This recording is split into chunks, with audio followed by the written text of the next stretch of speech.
Testing, testing. Microphone check. 1 2 1 2. I got the pigtails in my hair, so what you want to do? Um, I have a I have an engagement tomorrow, and you know what I'm saying. I want my hair to be curly or wavy or whatever. So, I got it in the pigtails. Don't judge me. I didn't feel like taking them out and then putting them back in. Y'all just gonna get me raw and uncut. This is the way how I am when I'm home relaxing or when I'm trying to get my hair right for a specific event. So this is what it is. So you getting me in the pigtails tonight. But I'm gonna wait for a few more people. Hopefully, I will get a little bit of a viewership because you know what I'm saying we got a lot to talk about, and I want to make sure that I'm not talking to myself. But even so, the show will go on. The show must go on, and it will go on, no matter how the algorithm do me tonight. We got a lot to talk about. Also, I have a brand new intro that I worked sort of kind of very hard on. I worked on it. I worked on it. I like it, and I hope y'all will too. So I'm gonna debut that in a couple of seconds. I'm gonna debut it, and if it's not really a lot of people tapping in or joining us at the earlier parts of the show, I'll play it again when we get a little bit more of a crowd because that's how proud I am of it. You know what I'm saying? Let me beat my chest a little bit about it. But I do have an intro for this particular show because it is Black Girl in a Blue State, and it is politics focused. We are in a political cycle right now. We are in an election year, so there's a lot going on. And as try as I might to stay away from it, it is current news. It's what's going on in the world. And yes, my little nerdy ass do be paying attention to politics. I always have. I'm a student of law, you know what I'm saying? And the legal field is where I roam. So it's only right that I pay attention to these types of things. But I am going to go ahead and start. I'm going to play my new intro. We're going to see how we like it. I do have at least one person in the building that I see so far. Hopefully, more people will start to gather. I'll shout y'all all out in a minute. But let's get that new intro popping. Y'all can tell me what you think. And I'll replay it in a few minutes as well, just in case a few people come in and want to see it. But this is Black Girl in the Blue State only because that's exactly what I am. I can't think of any more of a plainer or a more distinct way to describe my life as far as it comes to politics. So, anyways, let's take a look at the intro and then we'll be right back. So we come to cure the sickness of the hip hop. You know what I'm saying? Brothers coming out here with all that garbage. He say he's R&B watered down, washed out road to the music. You know what I'm saying? We break down the dirty, uncut. Yeah, UGoddess. Listen. Tell you what I'm gonna do. I'll do this favor for you. I heard you wanna put in work. You're gonna get your feelings hurt. It's very, very simple. I don't be with many people. I play mine, you play a role. Don't try to be no superhero. Beef is little. It could turn out to be big though. And you'll end up with a dimple right in between your temple. 'Cause no way, I don't play no games. See me, no way, no games. Nah. I don't play. Yeah, good luck, you gon' need it. I'm not conceited, I just know a lyrical maniac when I see it.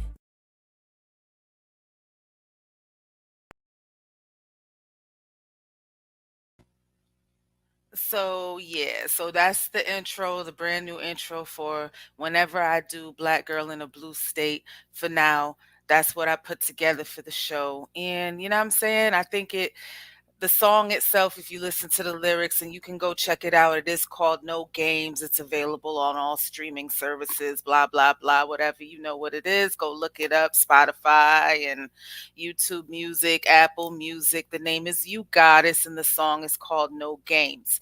But we're going to go ahead and get started because it's a lot to talk about in a short period of time.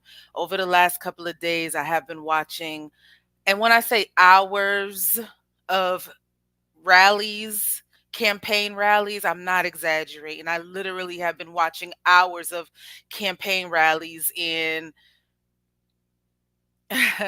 yes, I will keep you updated because this is what I do. Unfortunately, it's something that I actually find to be entertaining. And if you don't take it too seriously, it can be quite entertaining. But I have been watching, like I said, hours, and I'm not even exaggerating, of campaign rallies for both Donald Trump and Kamala Harris. And it's just been a whirlwind of, what's the name of this show? I think I called it Facts, Fictions, and Foolishness.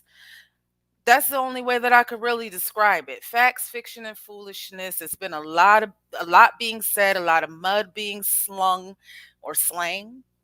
And like I said, if you look at it from an entertaining point of view, it can be very entertaining. But that's also kind of scary because this is like, supposed to be real life. This is our government, allegedly. You know what I'm saying? So it's very crazy that this is the life that we're living and this is our reality. Thank you for watching the intro. I'm gonna play it again in a little bit because I do want to share it for if a few more people do join us. And Landlord from Alabama is here with me. Ready Red is here with me. I appreciate y'all. If you lurking, if you watching right now, please let me know in the chat or let me know in the comments if you watching on the rewatch, because you know what I'm saying. It's important to know if you around, and if you have any thoughts, questions, ideas, concerns, let me know.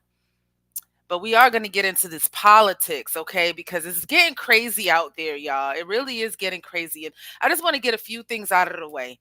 First and foremost, if you know, maybe you don't know, Trump went and, very boldly, very bravely went and sat down with the National Black Journalists like caucus. You know what I'm saying? He went and he sat down with them, and he took their questions. He was combative, he was argumentative, but he did it. You know what I'm saying? And I actually give him credit for doing it.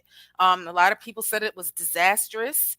You know what I'm saying? But what did you expect to come from Donald Trump sitting down with a panel of black journalists? Like, come on now, this is entertainment at its best. But one of the biggest things that came out of it, yeah, so I'm doing a wavy look tomorrow, so that's why I have my hair braided up, and I'm saying, yeah, I'm rocking my Native American look tonight, but tomorrow I'll be all wavy like a Barbie. So it's all for a cause. There's a method to my madness, and I ain't feel like taking them out for y'all tonight. Y'all gonna get me the way how I am.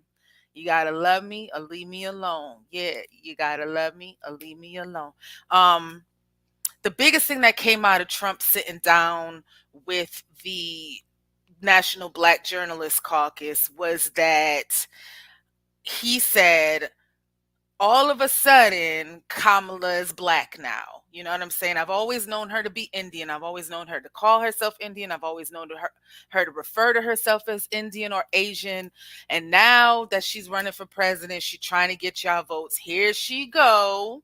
You know what I'm saying? Calling herself black all of a sudden. So that was really big because people said it was a racist statement and this, that, and the third. And Kamala didn't really too much react to it. She just said something like, oh, Donald will be Donald. She kind of just let it go. It had some people in the uproar. We as black people, we kind of are a little bit up in the air when it comes to Kamala because it's like, she has not always been our fave. And just because she's a woman or a person of color running for a particular political office, it doesn't mean that women and people of color are going to fall at her feet. It doesn't work like that. It worked for Obama maybe the first time, but it's not always going to work like that. So what do we know? Before I get into some clips, let's just see what the chat is saying. Trump Secret Service lady went and took a not legal time off and went and what, breastfed her baby and had two family members in a VIP situation. What? Dan, you got some inside information that we don't know about? Let me know. This sounds like some information that I probably can't find when I'm doing my research. That's right, Ready Red. I'm in my native state right now. Um and so Dan, we're gonna see. We're gonna see if he was spitting facts because I don't mind you saying that. There's a lot of people that feel the same way how you feel. But we know that black people and Kamala don't have the best relationship. And I've talked about this before about how when she first kind of came on the scene trying to run for president against Joe Biden years ago, it came out of her criminal record, not her criminal record, but her record as the attorney general when she was in California. And there were, sprinklings of her locking up lots of black men for weed and things of that nature and keeping people in jail and her being the detriment to a lot of people of color in California. But before we get into all of that, it's her blackness. What is the definition of Kamala's blackness? And I'm not even going to go there as far as her family tree and all of this and all of that. I just need people to know and understand that Jamaica is an island of black people. However, there are people on the island of Jamaica that are not black. And it's a touchy subject, it's a sticky subject, and I'm not even going to go deep into it. I think you can understand in the lamest of terms. There are Chinese Jamaicans, there are Irish Jamaicans, there are Indian Jamaicans, there are black Jamaicans. And that just means that if your family came from India and and and landed in Jamaica somehow, some way, whether through a slave trade or through immigration or through however whatever means, they are Indians living in Jamaica. And if you're born in Jamaica, you are a Jamaican. But if your lineage, your heritage is Indian, you are an Indian Jamaican. Some people find this to be very, very difficult to understand. So, is Kamala half black? She says that she is. Her father is a Jamaican man. Is her father African Jamaican or of the slave trade? From what I hear, it's the opposite. Her family actually owned slaves. But this is not very unique to an island such as Jamaica that was part of the slave trade in the 1600s, owned by Great Britain. Lots of slaves being dropped off on the island to mine the bamboo for rum and to mine the sugar cane. I'm sorry, not bamboo, the sugar cane for rum, and to mine the fields. Slaves were there. Irish slaves and prisoners were dropped off in Jamaica. There was a lot of mixing and mingling of Irish and black people. So the history of Jamaica can be a little bit complex. If you're interested, go look it up. But there's no question in my mind, or should be no question in your mind, that her father is a Jamaican man. Do he look like me? Does he look like my family? Not necessarily. But I will tell you, being Jamaican, that there are Irish people far down the line in my heritage as well. So it happens, and it works that way, and that's just the history of slavery, and that's just how it works. I'm sorry if I'm ignoring the chat box. I'm really not trying to, but I just really wanted to try and get through that little history lesson because I really don't want to dwell too much on this black issue. I really don't, because there's bigger issues to be had. Um, so Jamaicans are considered to be West Indians. We are part of the West Indian geography. The West Indies are a bunch of little islands that are in that Caribbean section. So yes, he could be considered West Indian. Hey, JC Cowboys Network. Um, Okay. Okay, Dan, hurry up and come on back because we about to get into it. Okay. Let me see. What is he saying? Only one person who ever said not born in a coconut tree was I mean, I don't know if I want to read everything you're saying. Harris family was from slave owners. It's like, Okay, well, I don't know where your kids were raised, but yes, it has historically been said that her family is connected to slave owners. Yes. So that is not incorrect. It's actually out there factually. Let's move on from that though. I just want to show a little clip. Let's just take a look at this clip. And they're gonna say that's one of them times you pandering to black people, but she's black. No, but I'm black. Yes. And I'm proud of being black. Absolutely. And I was born black. I will die black. Those are from the words of the woman herself. I am black. I'm proud to be black. I was born black and I will die black. You know what I'm saying? She's not saying I'm a horse or a chicken or a cow. She's not saying I'm a man. I was born a man. She's saying she is black. She's proud to be black. She was born black and she will die black. This is her words and this is what she identifies as. And so if there's any question, has Kamala ever come out and said that she is black?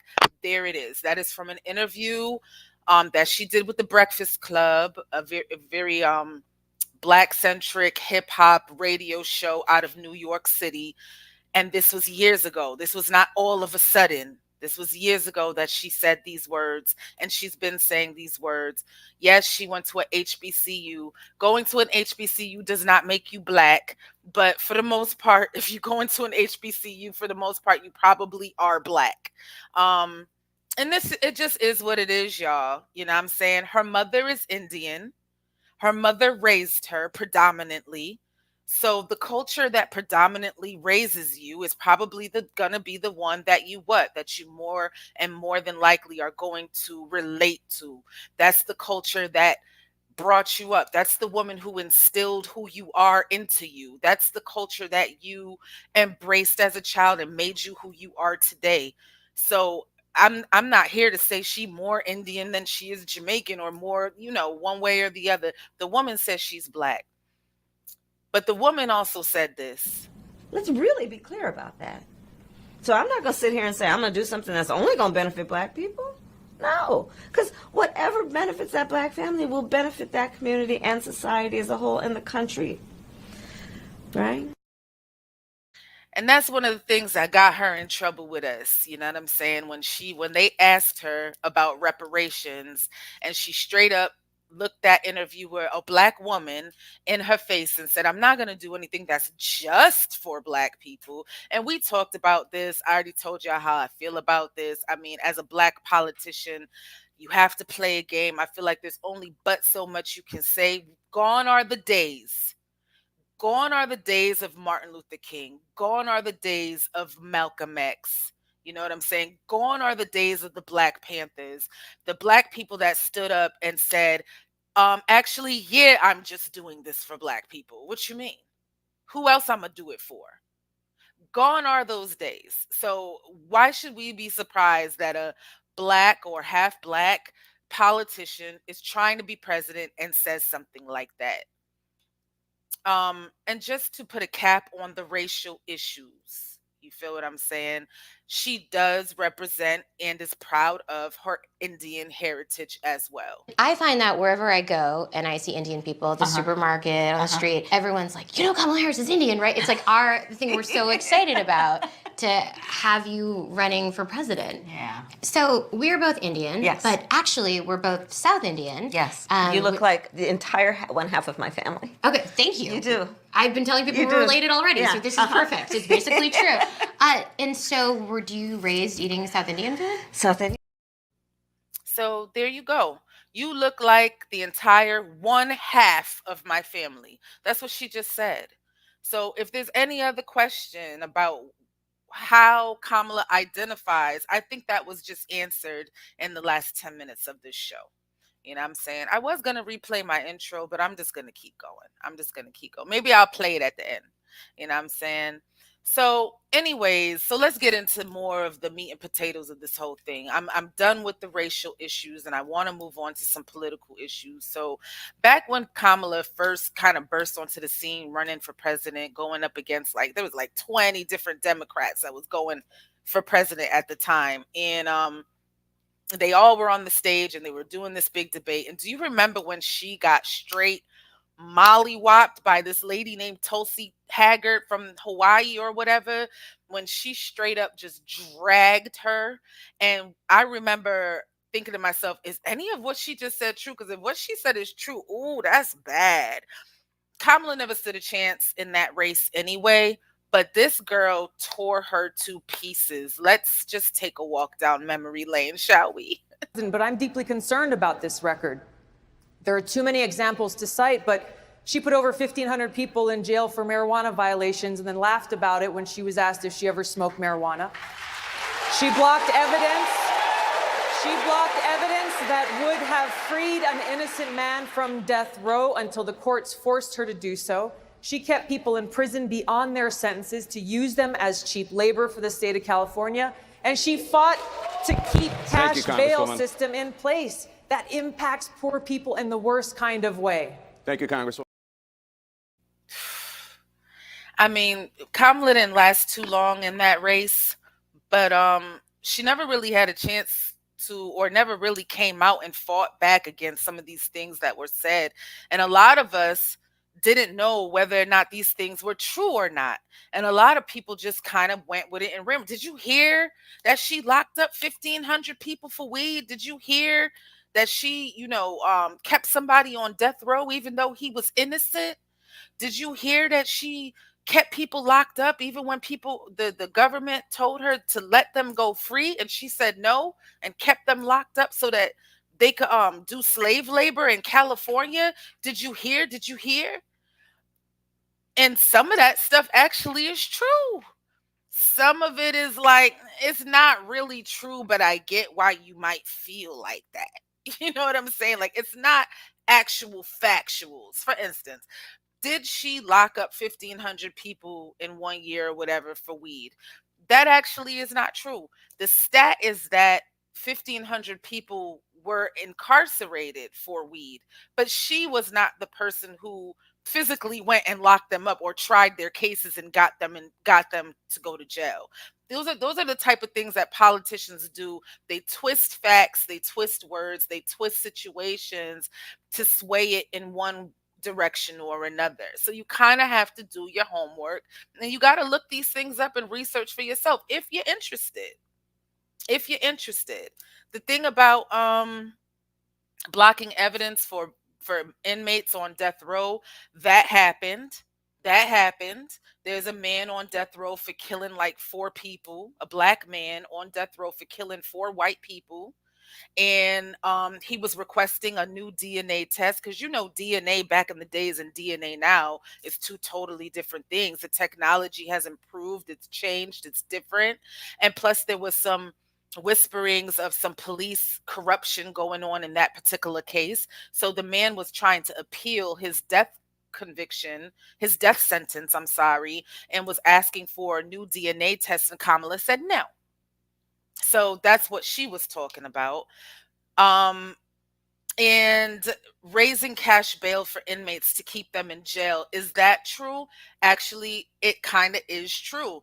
But Kamala is very much against guns, and she is a staunch supporter of gun reform. She does not hide that. She don't mince her words when it comes to talking about gun reform and gun control. She says it almost at every rally that she wants to ban certain assault rifles and that she wants to put gun control into place. So that's nothing new. So when they say she was trying to keep poor prisoners of color locked up by raising their bail, she was doing that mostly, for the most part, for gun crimes. Anyone that was in jail for gun crimes, she was not trying to let them out, which could potentially save lives. So you got to kind of look at it from both sides, because the courts that are lenient and let people out and give them these little low rinky-dink bails that anybody can come up with, and then they go out and they reoffend, everyone's going to be like, well, he shouldn't have been on the streets. Why was he on the streets in the first place?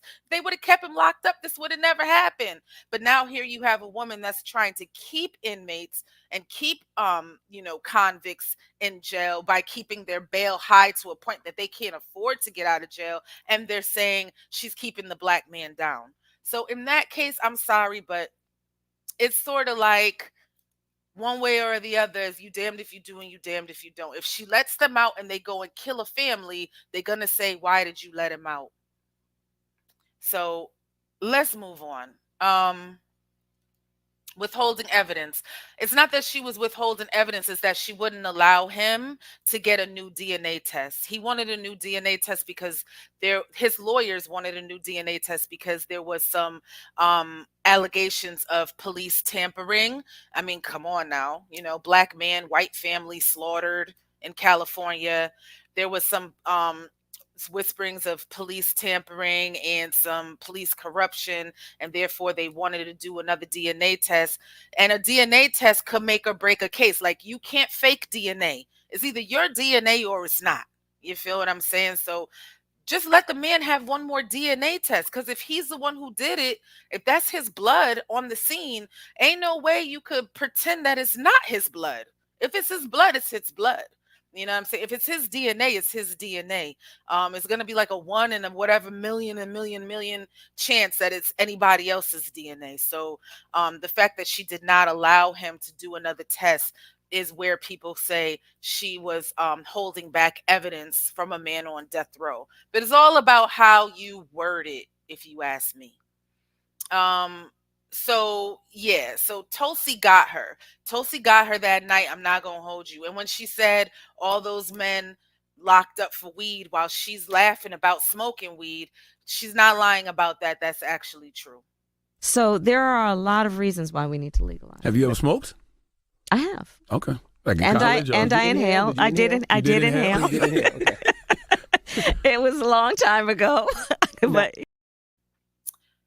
so what's important about that clip is right before she started laughing and keying about smoking weed, she did say, and that's why it's important that we legalize marijuana. So she is for the legalization of marijuana. She is for the decriminalization of marijuana. Too many Black and brown individuals have been incarcerated, locked up, lost their freedom, their families, their livelihoods over an ounce of weed.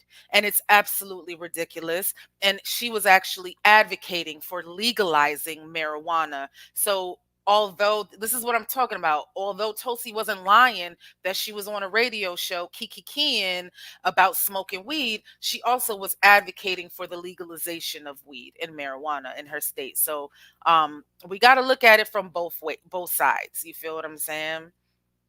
Now, let's talk a little bit about Trump. Let's get off of Kamala back for a second and talk a little bit about Trump, because he been outside just wilding. He been outside wilding, saying anything he want to say, doing anything he want to do, going off prompter. A lot of people talk junk about politicians that use a teleprompter to guide them through their speech, but some of y'all, you know what's needed. Trump, you one of them, because the minute he stops reading the teleprompter, he just goes all over the place. And listen, I was an ageist when it came to Biden, and I'm an ageist when it comes to Trump. He's old and he's losing it too. It wasn't just Joe Biden, by the way. I wasn't just all on Biden. They're only a couple of years apart. Joe Biden is only a couple years older than Trump. It's not like Trump is this young spring chicken, okay? He up there in age too. I think Biden is 81, Trump is 79. Okay, so not that big of a difference in age, and he's starting to lose it. He's starting to get on the stage and he's rambling and bumbling around, and just he's all over the place when he goes off prompter. And so we need to pay attention to that too, because it wasn't just Biden that was doing it, but Biden was doing it worse.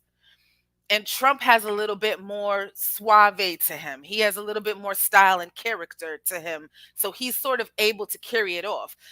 And his crowds, when he gets those massive crowds, they will cheer for anything he says. So he gets away with it a lot more because he's got the support of these massive crowds, and he sort of has a swagger about him where he's able to, even though he's rambling and his thoughts appear to be all over the place, he can still keep these people in his pocket, really. So, for instance, she was the worst border czar in the history of the world. There's never been a border like this that allows millions and millions of people in a month from mental institutions and prisons, let them come into our country. Just look at who she chose for her vice president. She went with the hand-picked candidate of crazy Bernie Sanders. Bernie Sanders wanted him so badly, and the Democratic Socialists of America immediately gave him the endorsement. Forget him. That's her thinking. That's where she's going to go. You know, a politician, when they came out, if Steve Daines came out and said 20 years ago when he started, I wanted to fund the police. I don't think he's saying that. I wanted to fund the police, everybody. Then he said, well, I was only kidding. I don't. The truth is, when you come out with a statement like that, that's where you are. That was hard to follow.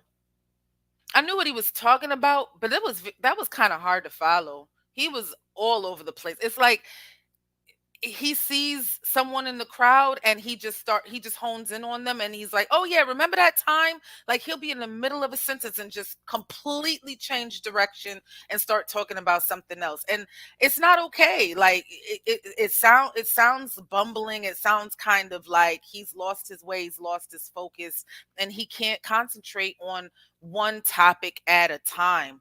Another thing that's going on in Trump's rallies is there's a reason why people are always saying he's constantly lying. He just says things. He uses these extreme ways of describing things, which causes him to be on the other side of what is considered to be truthful. In this case, he told a complete fabrication of a story about a boxer he accused of being a transgender. Who can want, think of it, who wants open borders? Who wants men playing in women's sports? And I'd like to congratulate the young woman who transitioned from a man into a boxer. You saw she won the gold medal. How about the young beautiful Italian boxer? She got in there and she didn't know what was going on, and she was a very good boxer, you know, against other women. She didn't count on this. And he's up here, boom, one little jab. Whoa, she goes, nobody ever hit me that way. Then he goes, boom. And she said, okay, I had enough. It's crazy what they're doing. And this person won the gold medal. Did they win the gold medal today? What do you think of that, Tim? I don't think Tim likes it. Greg, no good, right? Now, how crazy is it? How crazy is it? For 4 more years, crazy, and she wants it. She wants men to play in women's sports. She wants to take away your guns. All of the stuff. And now she's going to deny it. Watch. She'll come out with a statement. She'll deny it. And remember one thing. I'm going to say it again later because it's so important. No tax on tips. Do we like that?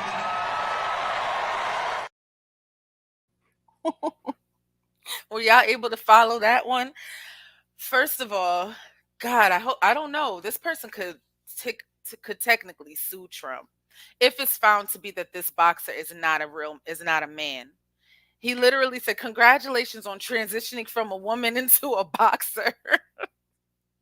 A man into a boxer. He's saying that the woman who won the gold in the boxing championship in the Olympics was really a man that transitioned into a woman. And it's come out that that person is not a trans, that they were tested, or, you know, the Olympic Committee doesn't allow stuff like that. So, you know, they had to test them. And so far, from what I understand and from what I've read, this person is not a transgender. And he just called this person a transgender in front of the entire world. And then, you know, said Kamala wants to take your guns and I will not put taxes on tips, like all in one breath. It's just hard to follow him sometimes. And I really think that can be attributed to his age. I'm sorry, but that's how I was talking about Biden. And I'm not changing my mind when it comes to Trump. He just be saying anything. He just says anything. Listen to this. So they said, we're going to take him out and we're going to put somebody new. And this never happened to anybody before. We spent $100 million fighting crooked Joe Biden, and then all of a sudden they decide to take him out and put somebody else in. She never got one vote. She was the first loser in the primaries. You know, she ran against Joe Biden and everybody else. I think they had like 16 people running. She never made Iowa the first state. I love Iowa. You know why I love it? Because I win it every single time with the farmers. We win it. But she never made Iowa. She was the first one to quit. And now, and stupid, honestly, she was the nastiest to him, too, and then he picked her. I couldn't believe it. And she was part of the cabal that got him out. You know, they got him out. They said, we'll do it the nice way, or we'll do it the hard way, Joe. We'll use the 25th Amendment, and we'll call you mentally incompetent, and everybody will believe us. And, you know, what they did is a terrible thing, actually. They forced him out. It was a coup. We had a coup. That was the first coup in the history of our country. I don't even know if Donald Trump know what the definition of a coup is, but he almost had a coup his damn self. It's called the January 6th. You know what I'm saying? January 6th when they raided the Capitol. That was a coup. That could have been a coup as well. And that wouldn't have been the first coup in the history of America either. But this is how he talks. He just says whatever he wants. And the difference with Kamala when she does her rallies, you know what I'm saying, is she actually kind of talks policy, and she says what she thinks Trump is going to do, and then she says what she's going to do. Donald Trump intends to give tax breaks to billionaires and big corporations. He intends to cut Social Security and Medicare. And he intends to surrender our fight against the climate crisis. Because look, while our economy is doing well by many measures, prices for everyday things like groceries are still too high. You know it and I know it. When I was Attorney General, I went after price-fixing schemes. And when I am president, I will continue that work to bring down prices. I will take on big corporations that engage in illegal price gouging, corporate landlords that unfairly raise rents on working families, and take on big pharma and cap the cost of prescription drugs for all Americans. You see that? See the difference? It's like she's sticking to the topics of the day. Yes, she sounds like a robotic, run-of-the-mill politician. To me, she just sounds like she's saying everything that anybody want to hear. If you're out there buying groceries, you know the cost of groceries is high. If you out there paying utilities, pumping gas, then you know the cost of everything is high. So when she says something like this, of course you're going to get a roar from the crowd, because we out here really paying these bills. We're out here really spending this money. So she's talking a language that a lot of people, middle class, working hard working families can understand. And sometimes you just don't want to hear the Kamala this and Kamala that. No, tell us what you're going to do. You know what I'm saying? This is the type of rally you're going to get when you go see Trump. Anyways, look, this man tried to destroy me. He tried to destroy my family. I've been waiting for 6 years to get back here for this night, to be with this man right here, to come after him. The end of John Tester starts tonight.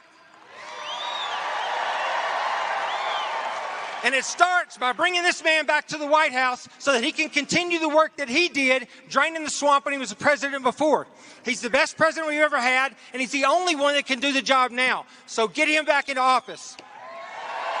Next thing we're going to do is we're going to bring Tim Sheehy to the Senate to replace this swamp hippopotamus, John Tester.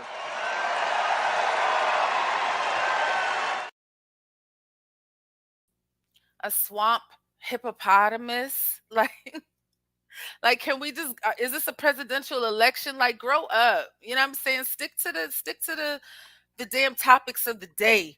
I mean, yeah, it's okay to throw a little mud or whatever. I guess that's what they call it, but you know, that's the type of rally you get when you go see Trump versus the type of rally you get when you go see her. You know what I'm saying? And that's why she can say something like this and get a roar from the crowd.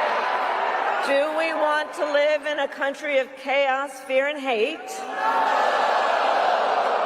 Or a country of freedom, compassion, and rule of law? freedom, compassion, and rule of law versus chaos, confusion, and hate. I think that's the three words she used. You know what I'm saying? And what more have we learned? What have we not learned about being careful about the type of things you say in front of large crowds like this? There are people out there that are not okay up here. They're not okay. So when you have a man that's clearly incensed, clearly upset, clearly frustrated, and saying, we got to take out John Tester, we got to take him out, you know, bad things can happen. I'm not even going to go there. Bad things can happen. It's another reason why Trump is always being called a liar, because he says things that can easily be debunked, that can easily be proven to be untrue. This clip is a little bit longer, but sit through this one. It's about 2 minutes, and I'm gonna explain. I'm gonna prove to you why I played it. They want to go on a record that's a fake record. They have a fake record, both of them. How about the new guy? How do you like him?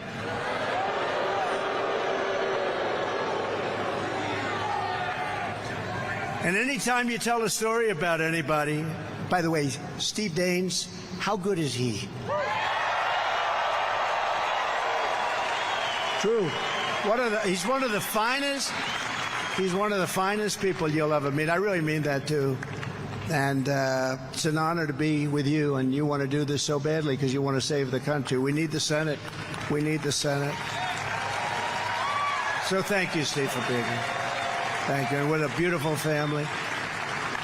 But you don't get to flee from tough questions, and you don't get to read a teleprompter like for short periods of time where you make a speech that's like 2 minutes and everything is right off the teleprompter. What a lot of work to do for that. And you don't sit across the table from Vladimir Putin and President Xi of China. They're lovely individuals. If you can't handle our press, because they're not as tough as you think, I've been handling them for 4 years, and then another 4 years. They don't stop. They keep coming at you. They're the worst. But we're going to do something. We're going to have the biggest victory. They're going to celebrate, because I think silently they do celebrate. I think silently they do. I think silently they're for us. They're afraid to say it, right? They're afraid to say it, but I think silently a lot of those people back there in the press, and that's a lot of people, but I think they're for us. For nearly 4 years, Joe Biden's mental incompetence has given Harris a free rein to impose her ultra-liberal agenda on America and others with her and destroy our country. You're destroying our country. Joe Biden was exposed during the debate. Likewise, Kamala will be exposed during the debate. She will be exposed during the debate, or debates. But so far, she's refusing to debate. We want to have a debate. She's refusing to debate. Glad that he's finally agreed to a debate on September 10th. I'm looking forward to it, and hope he shows up. Are you open to more debate? I am happy to have that conversation about an additional debate for after September 10th, for sure. I mean, well, Donald,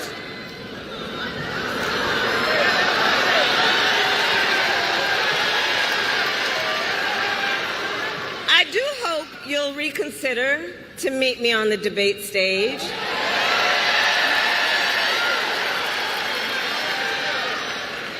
Because as the saying goes, if you've got something to say,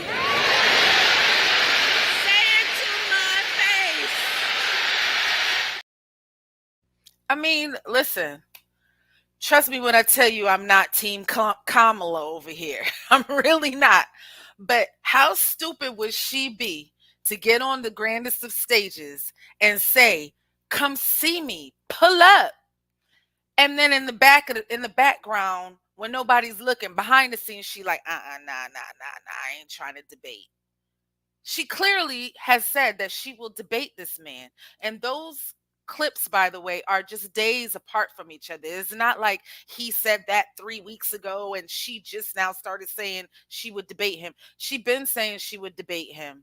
So I'm not sure why he's telling his people that she's refusing to debate him. Well, I know why he's telling them that, so that they'll believe him. That's why he's telling them that. And they will believe him and they will think that she don't want to debate him because they're probably not following her campaign rallies and her interviews and her news feeds. They not following her. So they're just gonna go off of whatever he says. And if he says she's running coward and running scared, they're just gonna believe it, take it and run with it. We got to think for ourselves and we got to consume your news media equally as best as you can, as much as you can muster, because some of it really is hard to digest. I won't take that from you. You know what I'm saying? But I'm just trying to show y'all that this is what is going on out there. It's confusing, it's chaotic, but if you kind of just like clear away all the confusion, clear away what sounds to be just entertainment and just a bunch of talk, and try and find the actual policies that these people are standing behind. What are you actually running on? What are the topics that you're running on? Where do you stand on the policies and the laws that I'm concerned about? That's what I want to know. And all this other stuff, you calling people fat hippopotamuses and all of this and all of that, that's childish. It's entertaining, but it's not for me when it comes to who I'm supposed to be choosing for my president. And that's how I feel we should all be taking this in. Um, it really is about debate tactics. It's really strategic, you know what I'm saying? And when you got a crowd, a massive crowd like that, and by the way, they be arguing about who has the bigger crowd. It's very childish. But when you have a massive crowd like that and these people are hanging on your every word, you can literally tell them that bananas are purple and they'll be like, yes, purple bananas. I mean, it's probably just the adrenaline rush and they're just so excited and they really just are ready to fall on a sword for the politician that they stand behind, and it's some scary shit. And that's why they have to be careful when they get on these podiums and just be up there just saying anything. You can't go up there just saying anything because these people are actually really and truly going to believe you, and they're not going to do the research. They're not going to look it up, especially Trump's people. I'm sorry, but it just seems to be that that's the way how they are. If he says it, then it is so. You know what I'm saying? So anyway, this is what I've been doing with my last couple of days, and this is again something that UGoddess has to get off her chest so that I can move on with my life. And September 10th is the big debate. I'm very excited. I'm very excited. The last debate with Biden and Trump, I could not believe that this is where we were in a political, you know what I'm saying, at this political time in our country, that this is who we had to choose from. But as you all know, I'm a black girl in a blue state, so I almost feel like at the end of the day, we're going to vote blue anyway. You know what I'm saying? So Biden was going to get our vote anyway, but it was just sad that that's who my vote, even if I didn't vote, that's who my vote was going to go to. Now I feel like, okay, now we have a race. Now we have a race. I'm very interested to see what it's going to look like, Kamala versus Trump. I'm interested to see how they're going to play off of each other. Who's going to stoop the lowest? Is she going to like try to do this high ground thing and so that he looks like he's just like this low blow Joe? Or, you know what I'm saying, are they going to really go toe to toe and really get at it? And I can't wait to see what that looks like. So oh, okay. So yeah. So that's what's going on. If y'all haven't been paying attention, hopefully you learned something tonight. Hopefully I sparked a little something in you. And if you're not into politics at all, I truly envy you and I wish I was like you for real. And again, like the whole thing with her race and all of that, like if you know, do some research on the island of Jamaica. It's a you know, it will open your eyes as to what was going on during the slave trade. Jamaica did play a part in the slave trade. Yes, they did. Matter of fact, August 6th was just Jamaican Independence Day. Jamaica is just 62 years old. Okay. They gained their independence from the United Kingdom in 1962. So it's not like Jamaica just been free for hundreds and hundreds of years. You understand what I'm saying? So do some research on that, learn a little bit about Jamaican heritage, my heritage, you know what I'm saying? And other than that, I just wanted to share with you what I've been going through with these two fools. You know what I'm saying? And I'm going to play my intro one more time because I did work on it, and I want to make sure that, you know, I share that with you just in case you didn't see it in the beginning. And other than that, my name is UGoddess. Like, subscribe, comment, share, all that good stuff, because I am going to be here. I'm not going nowhere. Lyrics and Levels will be back on Tuesday. We're going to chop up some hip hop. We're going to look at some beats, and we're going to get to the bottom of some of these samples. It's going to be a good one. Don't miss that show on Tuesday. Here we go. Peace, so we come to cure the sickness of the hip hop. You know what I'm saying? Brothers coming out here with all that garbage. He say he's R&B watered down, washed out version of the music. You know what I'm saying? We bring out a dirty, uncut. Yeah, you got it. Listen. Tell you what I'm gonna do. I'll do this favor for you. I heard you wanna put in work. You're gonna get your feelings hurt. It's very, very simple. I don't be with many people. I play mine, you play a role. Don't try to be no superhero. Turn out to be big though, and you'll end up with a dimple right in between your temple. 'Cause no way, I don't play no games. See me, no way, no games. Nah, I don't play. Yeah, good luck, you gon' need it. I'm not conceited, I just know a lyrical maniac when I see it. What makes it possible for Tim Walls and me to be together on this stage today? Think about that. Think about that.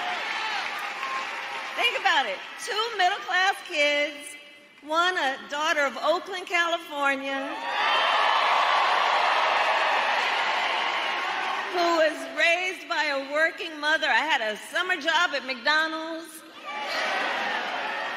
The other, a son of the Nebraska Plains who grew up working on a farm.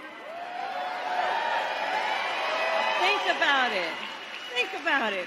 Only in America is it possible that the two of them would be running together all the way to the White House. And they're going to say that's one of them times you pandering to black people, but she's black.